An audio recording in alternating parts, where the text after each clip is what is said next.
Bonjour. Donc on va attendre 5 minutes que tout le monde arrive, hein.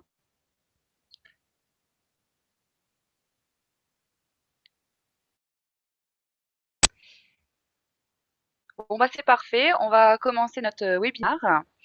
Donc comme je disais, bienvenue à tous. On va parler en fait des nouvelles technologies d'IA sur la vidéoprotection. C'est des comment dire, c'est des systèmes en fait qui ont demandé de plus en plus. Voilà, on va commencer. Donc au tout départ, on va commencer par la présentation de Sam Informatique. Et donc, à savoir que vous allez pouvoir revoir notre replay sur YouTube. À savoir qu'il y a déjà eu 3 webinars. Il vous suffit en fait de cliquer sur YouTube et puis de taper Sam Informatique et vous allez retrouver tous nos webinars. Donc, vos interlocuteurs, donc il y a moi effectivement, Aurélia Biro-Schneider. Donc je suis responsable en fait du pôle sécurité. À savoir que nous avons 3 techniciens purement sur la sécurité.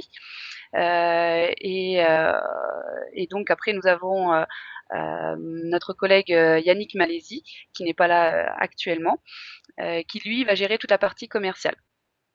Et donc, la personne qui va être avec moi et qui va vous présenter les nouvelles solutions sont Rémi Picard. Je laisse se présenter. Bonjour à tous. Donc, du coup, comme Aurélia vient de le mentionner, de le préciser, on va discuter aujourd'hui des solutions sur de la vidéo intelligente et de l'analyse d'image. Et je vais vous présenter nos solutions. Du coup, ce sont des solutions produits groupe à Vigilon en tant que responsable France pour la société à Vigilon. Merci Rémi. Donc, je vais faire une présentation très rapide de Sam Informatique pour les personnes qui ne connaissent pas encore. Donc à savoir que au niveau de notre historique, notre société a été créée en 2001. Puis en 2011 a été repris par Monsieur Di Giacomo. Et donc à savoir qu'en 2011, on était 3 à 4 personnes en fait sur 9 châteaux, et que là en 2020, maintenant on est une société de 30 personnes avec 3 domaines bien définis. Et donc une évolution où maintenant on a un pôle en fait à Nancy, un pôle à Poitiers, voilà. Pas Poitiers, excusez-moi, à Grenoble. Et donc, on est en train de développer en fait sur toute la partie France et voir peut-être un petit peu à l'étranger. Donc après, en fait, les 3 domaines, je vais vous les passer rapidement.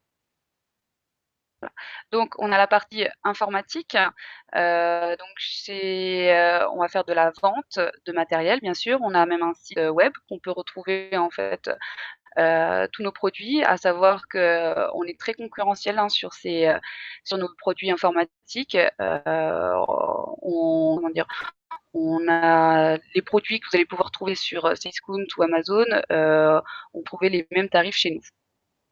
Et donc après, bien sûr, sur la partie informatique, on a un data center dans nos locaux.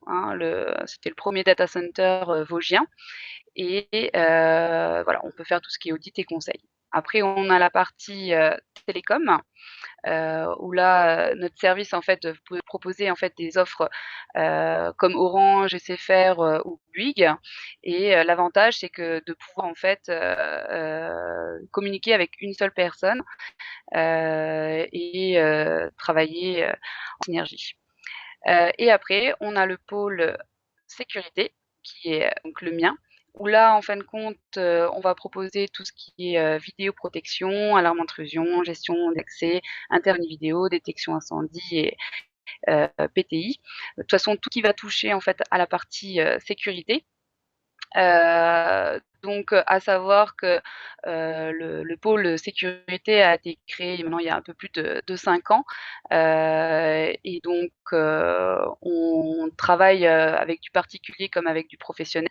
On va dire même 80% de notre temps, c'est plus avec du professionnel que du particulier. Et donc, on fait de multiples chantiers et de très gros chantiers. Voilà. On n'est pas juste le petit informaticien qui fait de la petite vidéo. Et de toute façon, c'est grâce à ce webinaire, c'est pour vous montrer qu'on fait des solutions bien plus complexes que ça. Alors, nos réalisations, pour vous donner un petit peu un ordre d'idée, donc là, je vais parler plus sur la partie, avec l'intelligence, des caméras. On a travaillé, là, actuellement sur des carrières, où on fait des caméras thermiques, pour de la détection, de l'humain dans l'image, afin d'être averti, directement, par les vidéos et qui va être retransmis vers un télésurveilleur. Ça permet en fait, de couvrir de larges en fait, sites sans avoir à faire, énormément de génie civil en fait, hein. Et donc pour vous dire, c'est quand même des chantiers qui représentent, 120 000 € de budget, par exemple. Là, actuellement, nous sommes aussi en train de faire un site logistique, hein, qui est du côté de Poitiers. C'est vraiment pour vous, expliquer comme quoi on travaille partout en France. Et par exemple, sur ce site logistique, on fait, la partie, contrôle d'accès, on fait la partie, arme intrusion du site, voilà. On a fait un réel audit, de tout ce site pour créer vraiment une sécurité, à l'entrée et à la sortie. Autant la surveillance du contrôle d'accès qu'autant la surveillance de l'alarme intrusion. Et on peut faire aussi du particulier, parce que comme, les systèmes là qu'on va vous présenter, nécessitent pas de génie civil, le particulier était assez friand parce qu'on ne touche pas en fait à son terrain. Voilà. Maintenant, on va parler en fait du vif du sujet. Donc, sur la présentation de l'entreprise des solutions d'Avigilon, puis après sur l'analyse vidéo et les technologies d'IA, hein, d'intelligence artificielle, l'analyse de dernière génération et on finira par des questions et réponses. Voilà, maintenant je laisse la main donc à mon collègue Rémi. Je te remercie Aurélia pour le début de présentation, début d'initiation et la mise en route sur effectivement les solutions produits, que sont les solutions de ce jour, les solutions à Vigilon.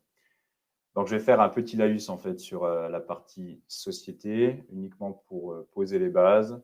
Derrière, on va discuter un petit peu sur les différents secteurs d'activité, mais très très rapidement, la représentation mondiale du groupe, les zones de fabrication, parce que c'est quand même important en ce moment de faire un distinguo entre les fabrications de produits et solutions qui sont en territoire asiatique avec ce qui se passe, et les solutions qui sont produites soit en Europe, soit aux États-Unis, comme c'est le cas pour les produits à Vigilon.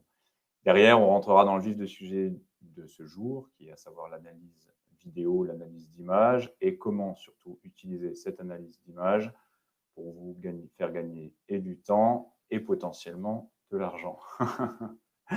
Donc sur Avigilon. Avigilon, c'est une société qui a été créée en 2004, premier lancement produit en 2008. Premier lancement produit, ça a été des caméras qui étaient à très haute résolution de mégapixels. Ça a été un choix qui a été fait dès le départ, qui était un choix clivant pour se différencier des autres fabricants qui étaient retrouvés dans cette partie de secteur d'activité. À cela, on a rajouté un superviseur d'image qu'on appelle également VMS pour pouvoir en fait faire la gestion de toutes ces vidéos. Et là-dessus, on a posé une assise avec du stockage dédié à de la vidéo et uniquement de la vidéo. Donc, ça nous a sorti en fait une solution complète orientée à un client final qui a été en fait commercialisée aux États-Unis et à partir de là, ça s'est adressé à l'international et au reste du monde. Donc, premier lancement produit en 2008 et la société, du coup, a croît depuis 2008 jusqu'à 2018 pour atteindre 1,5 milliard d'euros de chiffre d'affaires et 1500 salariés. Et le groupe Motorola Solutions est entré en fait dans la danse à partir de là, 2018, et on a été intégré définitivement au début de cette année. Voilà pour le petit laïus sur la présentation société. Sur les secteurs d'activité, on est représenté sur la quasi-totalité des secteurs d'activité qu'on va pouvoir retrouver, à savoir que ce qui peut nous intéresser là plutôt ce jour en fonction des clients disponibles et de vos métiers respectifs, il y a une grosse dominance sur le quart est de la France, qui est ma région qui est couverte directement, en industrie, en secteur tertiaire, en vidéoprotection urbaine, et il y a certains projets en fait en stade de foot qui commencent à émerger. Pourquoi? Je vous expliquerai ça tout à l'heure rapidement également sur les stades, parce que ce n'est pas l'objet de ce jour, mais on a une forte présence en fait dans les différents stades et différents parcs sportifs à travers le monde. En parlant du monde, justement, la répartition mondiale du coût de la société, on a 2 sites de fabrication. Le premier concerne uniquement la partie hardware, donc essentiellement la partie caméra et la partie physique en fait, de la solution. Il se trouve à Plano, au Texas. Le second est à Vancouver. Et à Vancouver, en fait, on a la partie recherche et développement et la partie édition de logiciels, puisque comme je l'ai dit précédemment, on fait des caméras, certes, mais on travaille également sur du logiciel. Logiciel complété du coup, par cette fameuse analyse vidéo, analyse intelligente, qui est également développée en R&D sur le siège de Vancouver.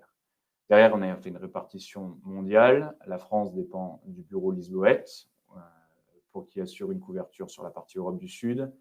Et on a un second bureau qui se retrouve à Londres, un bureau effectif pour assurer la partie Europe du Nord. Donc, nous, on va être uniquement conservé par la partie de Lisbonne.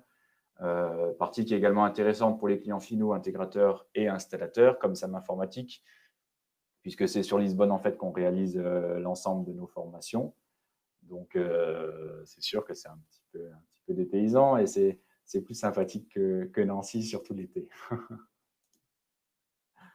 Pour la partie fabrication, donc effectivement, je l'ai dit plus haut, je ne vais pas insister plus que ça, mais l'ensemble des produits est fabriqué en Europe du Nord, donc gage de qualité certes, mais c'était aussi et surtout pour une protection sur la recherche et développement, puisqu'on a créé un vrai différenciant en fait là-dessus, autant sur la partie caméra et sur la partie hardware, c'est facile de protéger les brevets, et quoique, mais sur la partie logicielle, c'est plus délicat. Donc, on a conservé en fait tout notre savoir-faire sur le territoire nord-américain.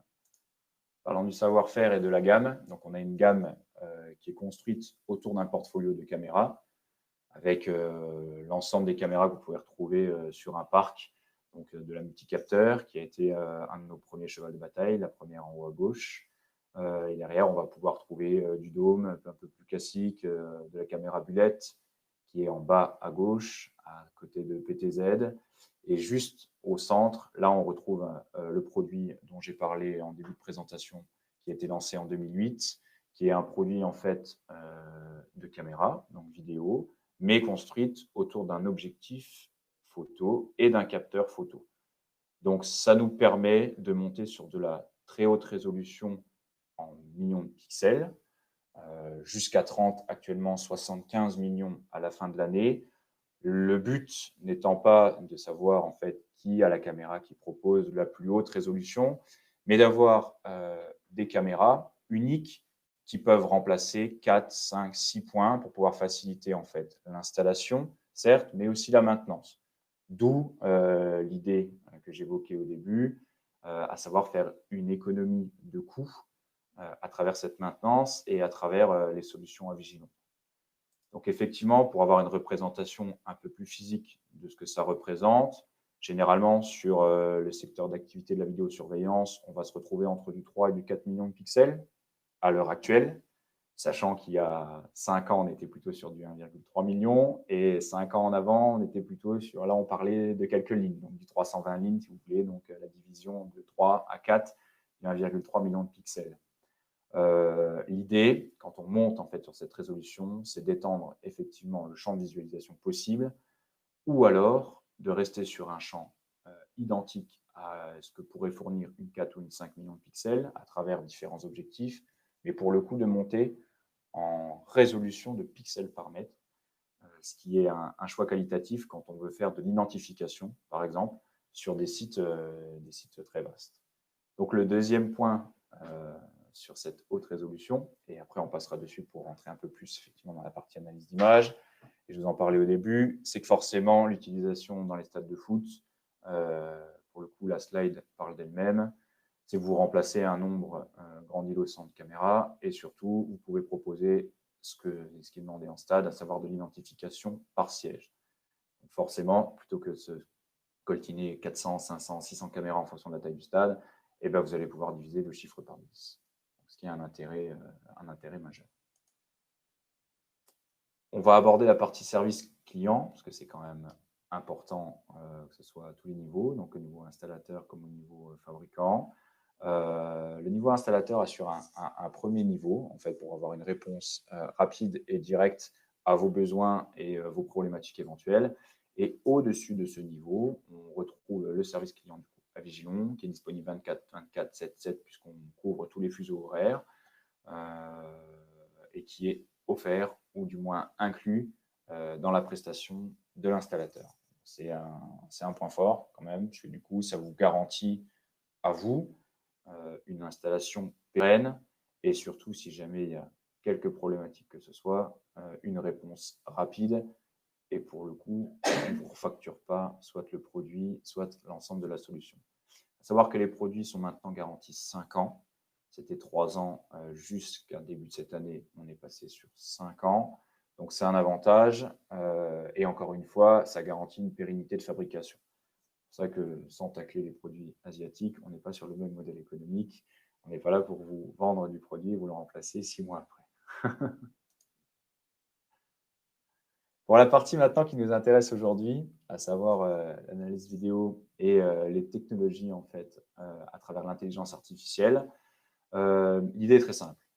C'est que sur un petit site, vous allez vous retrouver comme vous l'avez à l'écran avec 8 à 16 vues, voire 20 vues, où on est déjà du coup sur du site un peu moins petit, plutôt sur du site moyen. À savoir que sur le territoire français, on va s'échelonner sur ce nombre de caméras par site. Alors, tout site confondu, hein, bien entendu, qu'on parte effectivement du particulier jusqu'au stade de foot, forcément, il faut faire quand même une moyenne, un average.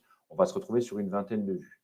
Donc, cette vingtaine de vues, elle est manageable, elle est pilotable pour une personne.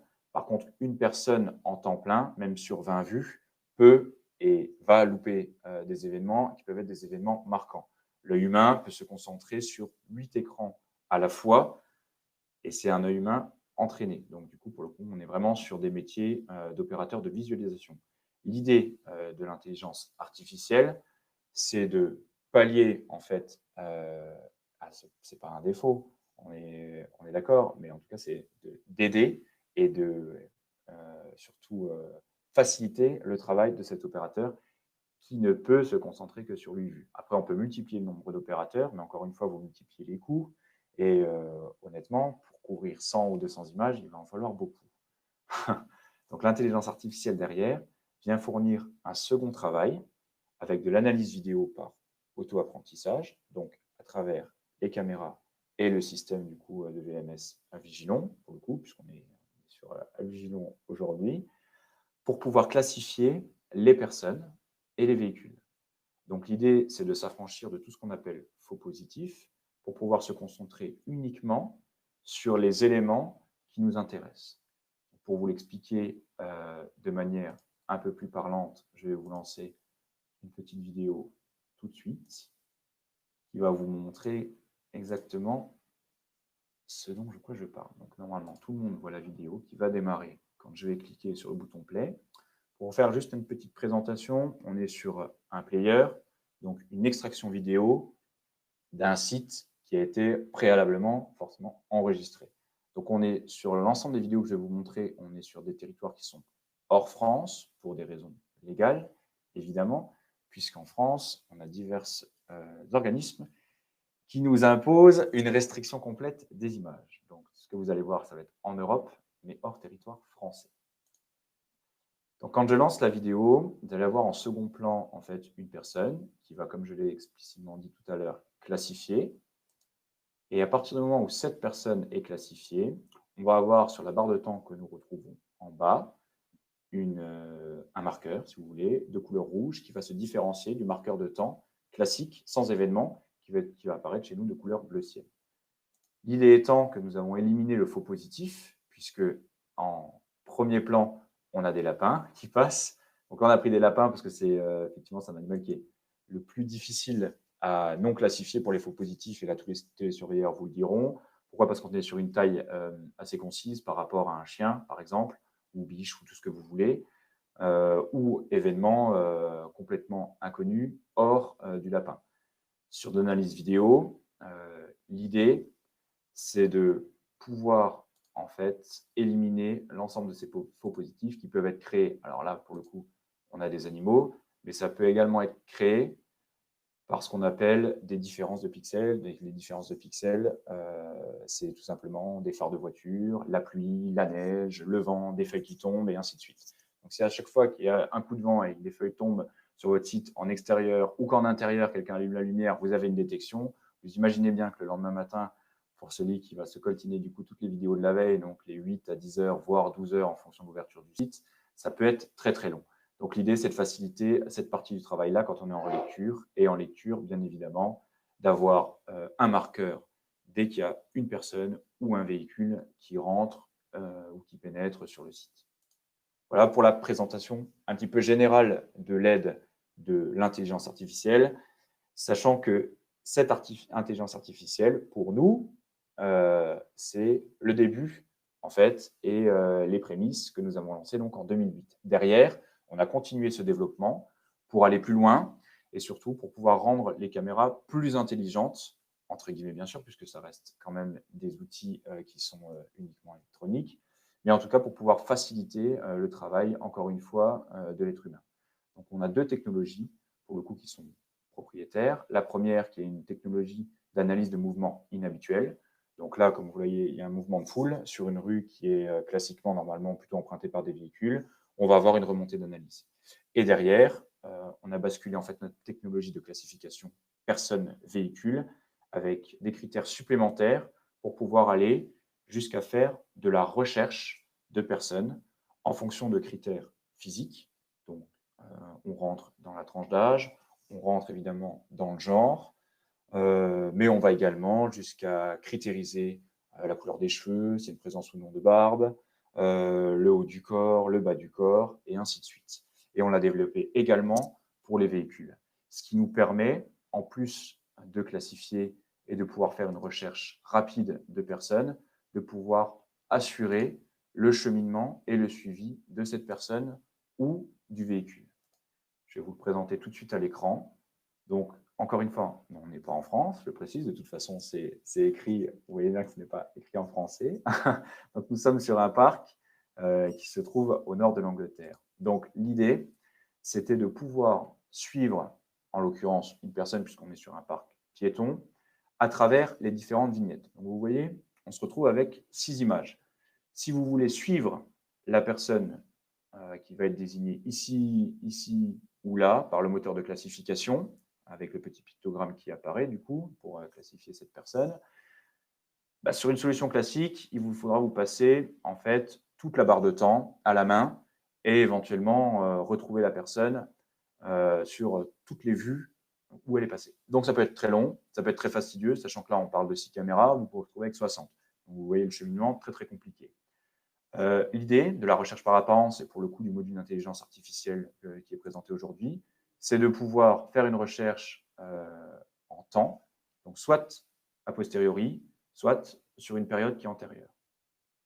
Et ça se résume à faire un clic de souris qui va vous lancer en fait le moteur qui est un moteur de machine learning, donc qui est un mot un peu barbare, mais qui clairement va faire travailler l'auto-apprentissage dont je vous ai parlé. Donc derrière, la personne est catégorisée, pour le coup, en fonction du haut de son corps et de son apparence morphologique physique. Je précise bien l'apparence morphologique, et ce ne sont pas un profil facial qui est sorti, puisque là encore, on tombe sur une réglementation qui ne pourrait pas être utilisée en France. Là, on est parfaitement conforme aux législations préfectorales et CNIL. Donc derrière, une fois que ce moteur de recherche a fait le travail, on va se retrouver avec ce dont je parlais tout à l'heure, des faux positifs. Forcément. Par contre, on va pouvoir l'aider à retravailler en priorisant en fait les résultats pour nous dire voilà, c'est bien cette personne que je cherche, c'est bien cette personne que je cherche, et ainsi de suite, et ainsi de suite. Et le moteur va continuer de travailler pour nous sortir uniquement les résultats qui sont attendus. En parallèle, on va se retrouver avec des marqueurs qui vont être présents sur cette fameuse barre de temps et qui vont en fait nous indiquer les temps et les points de passage de la personne ou du véhicule. Derrière, l'opérateur n'aura juste qu'à cliquer sur le bouton Play pour avoir le parcours de la personne qui va apparaître sur les différentes vidéos en temps et en heure, précisées. Et vous allez vous retrouver comme ça avec une traçabilité, alors j'ai dit bien traçabilité, d'activité. On rentre quand même dans un aspect sécuritaire, mais bon, si vous êtes sur un site, les assurances peuvent quand même vous le demander et ça peut quand même vous être très, très utile. Et surtout, encore une fois, ça garantit un gain de temps considérable pour la personne qui va être en charge de la partie vidéosurveillance ou vidéoprotection sur votre site. Donc derrière, vous avez le site et vous avez les temps de passage de cette personne qui sont en fait calculés quasiment automatiquement, puisqu'il y a quand même une intervention de ma part. Vous avez vu que j'ai quand même confirmé en fait la personne, comme j'aurais pu confirmer ce véhicule. Donc ce système est utilisé d'ores et déjà depuis environ 2 ans, en tant qu'Avigilon est déployé sur la France, et on a des sites qui sont pour le coup diverses et variées, puisque tout à l'heure je parle effectivement de stade, donc forcément il y a une utilisation en stade, mais on a également une utilisation sur du centre commercial, avec certains qui sont proches de la région, pour le coup en région Moselle, notamment le Marc Avenue à Talange, si jamais les personnes y vont. Donc, vous savez que ce système est utilisé. Donc, on part de centre commercial, mais on fait aussi également énormément dans l'urbain, sur des sites qui sont industriels, sur des sites qui sont tertiaires, sur de l'ambassade, sur du site militaire, et après, les applications sont diverses et variées. Donc, il y a un véritable intérêt, en fait, à cette technologie. C'est vraiment pour faciliter, encore une fois, le travail de l'opérateur et surtout, ça va être en fait la technologie qui va être utilisée demain sur les systèmes de vidéosurveillance, puisqu'on ne voudra pas se contenter uniquement de visualisation, comme ça peut l'être représenté là. Au passage, je vous affiche l'interface du coup du logiciel qui existe en mode sombre et en mode clair en fonction de quand les opérateurs travaillent, si c'est en jour ou si c'est en nuit. On ne va pas uniquement s'arrêter à de la visualisation d'images, mais on va faire vraiment un travail, pour le coup, sur ces images pour pouvoir derrière vous proposer un ensemble de règles, de moteurs de recherche, d'alarmes, facilitant ce travail et représentant, du coup, une partie des missions des opérateurs. Donc pour cette partie, on pourra après rentrer dans des détails. Alors peut-être qu'il y aura un second webinaire pour pouvoir évoquer un peu plus longuement, mais si vous voulez, vous allez découler après sur des utilisations qui sont complètement diverses et variées, puisqu'on va pouvoir classifier non seulement les personnes, mais aussi les différents en fait, véhicules, donc voitures, camions, bus. Il y a également les trottinettes qui ont été inclus à la demande de la France, puisqu'il s'est passé plusieurs accidents et ça a commencé à devenir difficilement gérable. Donc on nous a demandé de les intégrer et ça a été intégré au logiciel, puisqu'il y a vraiment une réponse pour le coup fabricant. Même si on est basé aux États-Unis, il y a quand même une écoute du marché européen et particulièrement du marché français. Donc voilà, pour la partie analyse générationnelle, analyse d'image, pardon, de dernière génération, et non pas analyse générationnelle. Je vous laisse sur la dernière slide, qui est une slide un peu plus technique, donc pour ceux que ça peut éventuellement intéresser, et qui explique clairement et techniquement comment ça fonctionne et comment nous sommes partis en fait d'un algorithme de machine learning pour faire de la classification jusqu'à arriver à ce qu'on appelle une machine de réseau neuronal qui peut carrément pour le coup remplacer non pas tout à fait le cerveau humain, mais en tout cas l'analyse qu'un cerveau humain peut proposer sur des systèmes de supervision d'images.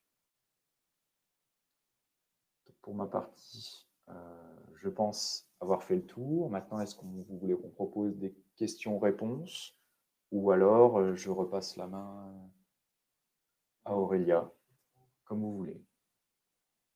Bah, merci Rémi, pour cette intervention. C'était, très, très intéressant et bien expliqué. Donc juste avant les questions, réponses, je voulais préciser, 2 petites choses. Comme j'expliquais, c'était la partie hotline, chez nous, donc 24 heures sur 24, 7 jours sur 7.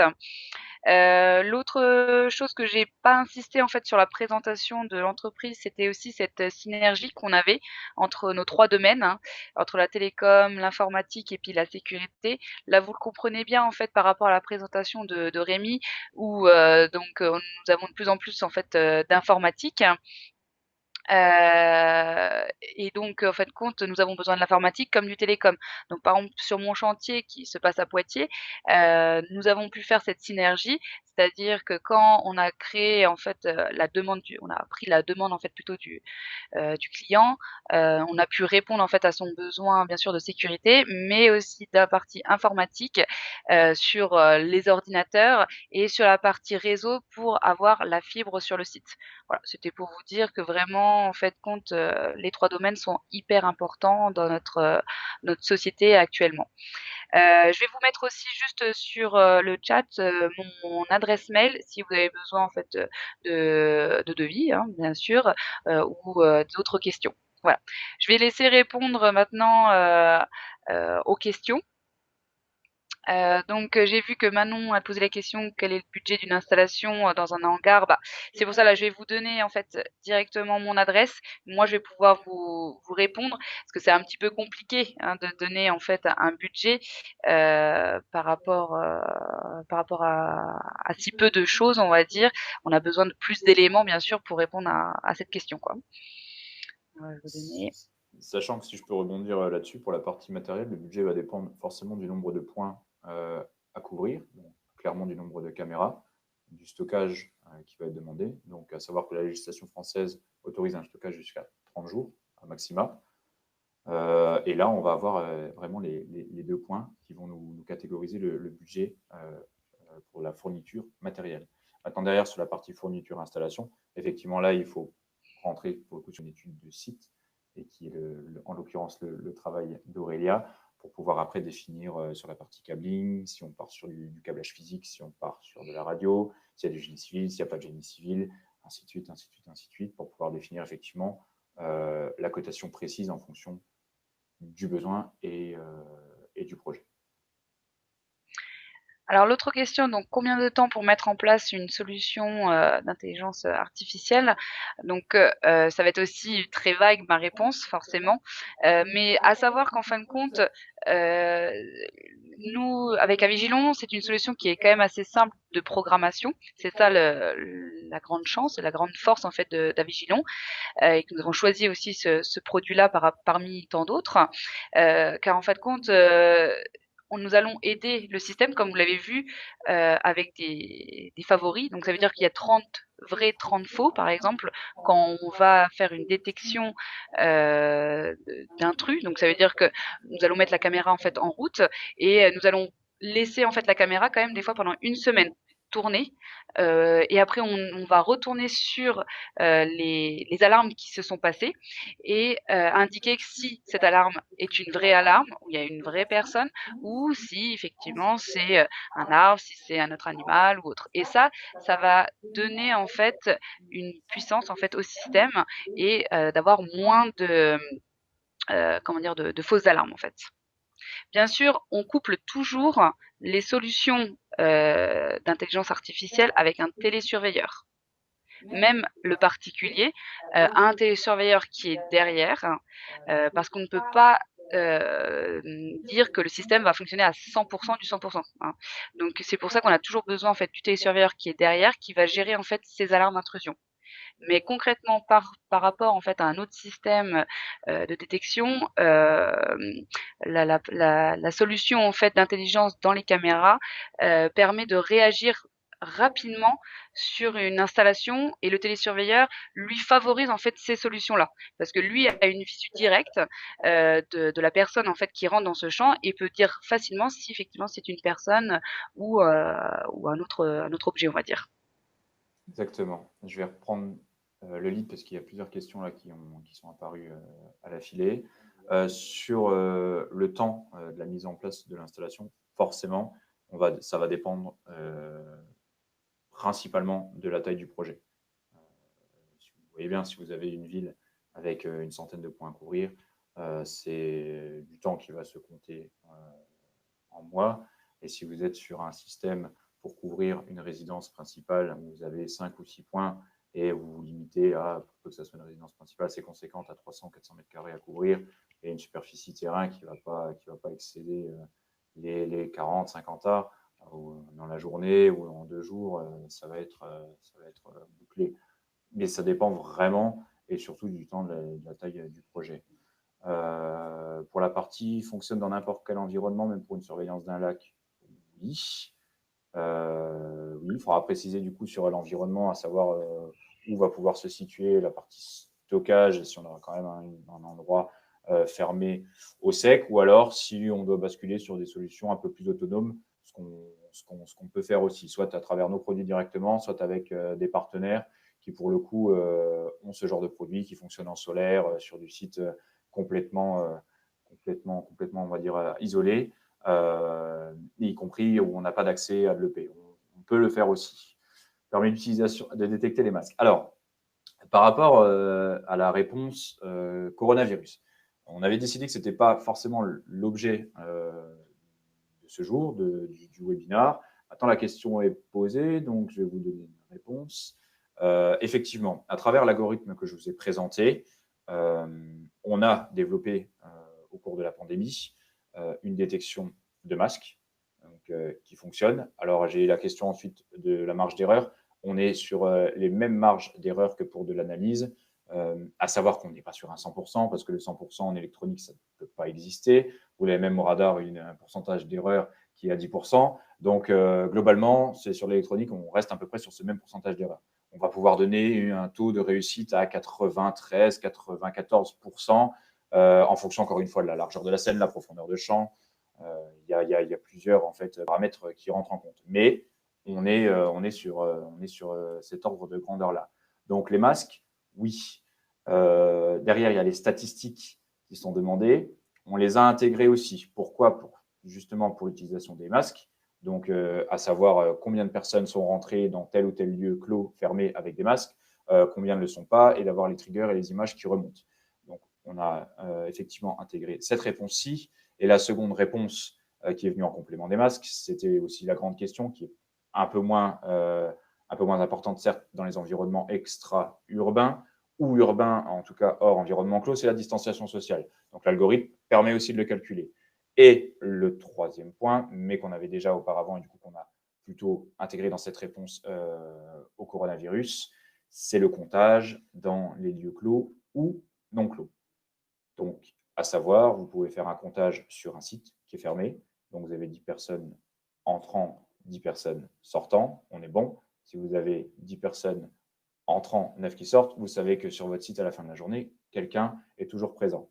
Et la deuxième problématique, et là qui a été du coup mise en évidence par la pandémie, c'est sur certains lieux, à savoir les magasins notamment, ou même les bureaux, ou ça dépend, on a un nombre maximum de personnes. Donc, le logiciel et l'algorithme nous permet de donner le nombre de personnes effectivement présents pour pouvoir éventuellement faire sortir du monde si on veut en rentrer des nouveaux, ou carrément closer et fermer le.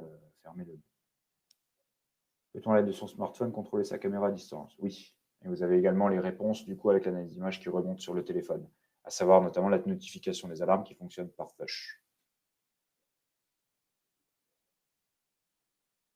C'était la dernière, je pense. Donc on va laisser défiler s'il y a des questions complémentaires subsidiaires qui interviennent. On répondra du coup à tour de rôle entre Aurélia et moi. Merci. Eh ben, merci beaucoup. S'il n'y a pas d'autres questions, je pense que là, notre webinaire est terminé. En tout cas, merci beaucoup de nous avoir écoutés et d'avoir pris sur votre temps. Je sais qu'il est très précieux en ce moment. Et pour les personnes qui ne sont pas encore parties en vacances, je vous souhaite voilà, de bien profiter et de prendre soin de vous. Voilà. Merci beaucoup. À plus tard. Mais je n'aurais pas mieux conclu. Merci à tous. Au revoir.